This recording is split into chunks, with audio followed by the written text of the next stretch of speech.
Hey everyone, and welcome back to the channel. We hear a lot about scaling systems in the cloud, right? Building applications that can handle tons of users. But what about systems designed to scale for real-time physical operations? Things like tracking fleets of vehicles, drawing invisible boundaries on maps for geofencing, and intelligently deciding the best route for a delivery right now? That's a whole different ball game. This isn't just some textbook diagram. This is a production-grade AWS logistics platform architecture. It's engineered for truly dynamic delivery systems. It's event-driven, heavily integrated with analytics, powered by AI, and crucially, it's built on AWS to respond, route, analyze, and notify in milliseconds. That's the kind of speed you need when you're dealing with things moving in the real world. Host, let's break down how this complex, real-world system is put together. It all starts here, often with an upstream order. This is like a new delivery request hitting the system. Incoming orders land in an Amazon SQS queue, that's a messaging service. It's key because it helps decouple the system, absorbing bursts of orders without overwhelming the next step. An AWS Lambda function is triggered by that SQS queue. Lambda is our serverless compute, it runs code only when needed. This function likely processes the order, validates it, and maybe does initial setup. Order details are stored in Amazon DynamoDB. This is a fast, scalable NoSQL database perfect for handling individual order items and their current state. Once processed, events like order received or order ready are sent to Amazon EventBridge. Think of EventBridge as a smart event bus. It takes these events and routes them to different parts of the architecture that need to know about them. This is the heart of the event-driven nature. Over here, separate from the orders initially, we have fleet navigation. This is about the vehicles themselves. AWS IoT Core is the service handling incoming data from the vehicles, things like GPS location, speed, status, the IoT fleet details. IoT Core securely connects and manages these devices. That real-time stream of location data goes into Amazon Kinesis. Kinesis is built for processing streaming data at scale, making sure we capture every movement without dropping anything. AWS AppSync might be used here to provide real-time data updates to fleet managers or dashboards, showing vehicle locations live on a map, often backed by Lambda functions processing the Kinesis stream. The fleet navigation system might also detect things like unexpected stops or delays and trigger a delay alert, which we see heading towards the geoservices part. This is where location intelligence happens, geoservices. It's triggered by events like vehicle location updates, via IoT/SNS, or those delay alerts.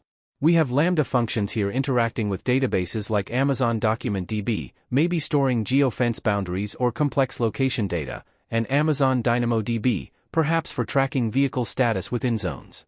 The core task here is geofencing, checking if a vehicle has entered or exited a predefined area. Did the delivery truck just arrive at the customer's location? Did a vehicle leave its designated zone? This is critical for automated tracking and triggering events.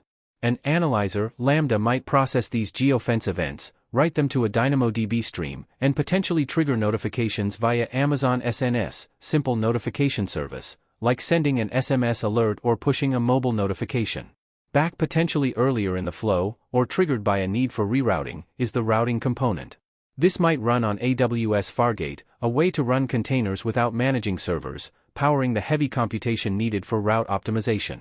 It heavily uses Amazon Location Service, which provides mapping, geocoding, routing, and geofencing capabilities built on different data providers. A routing DB, possibly using Amazon Neptune, a graph database, could store complex network data like roads, traffic patterns, and constraints, essential for finding the optimal routes. This service calculates routes for new orders or finds alternative routes if there are delays or issues detected by geoservices. This is where the intelligence and analytics come in, smart insights. Data from various parts of the system flows here.